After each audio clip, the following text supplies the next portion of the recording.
కెరీర్లో రెండో టెస్ట్ ఆడుతున్న team India wicket keeper batsman Dhruv Jurel century చేజార్చుకున్నాడు. టీమిండియా ఇంగ్లాండ్ మధ్య రాంచీలో జరుగుతున్న 4వ టెస్ట్ ఆసక్తికరంగా సాగుతోంది. ఓవర్ నైట్ స్కోర్ 219/7తో మూడో రోజు ఆట కొనసాగించిన టీమిండియా తొలి ఇన్నింగ్స్ లో 307 పరుగులకు ఆల్అౌట్ అయింది. ఇక జురేల్ 149 బంతులు ఎదుర్కొన్న తర్వాత 6 ఫోర్లు 4 సిక్సర్లతో 90 పరుగులు చేశాడు. England left arm spinner Tom Hartley bowling తో బంతి గమనాన్ని అంచనా వేయడంలో పొరబడి బౌల్డ్ అయ్యాడు. టీమిండియా తొలి ఇన్నింగ్స్ లో యశస్వి జైస్వాల్ 73, కెప్టెన్ రోహిత్ శర్మ 2, శుభ్మన్ గిల్ 38, రజిత్ పాటీదార్ 17, జడేజా 12, సర్ఫరాజ్ ఖాన్ 14, కులీప్ యాదవ్ 28 పరుగులు చేశారు.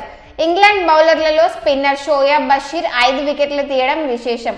మరో spinner Tom హార్ట్లే 3, senior pacer జేమ్ Anderson 2 వికెట్లు పడగొట్టారు. అనంతరం కీలకమైన 46 పరుగుల తొలి ఇన్నింగ్స్ ఆధిక్యం సంపాదించిన ఇంగ్లాండ్ రెండో ఇన్నింగ్స్ ప్రారంభించింది.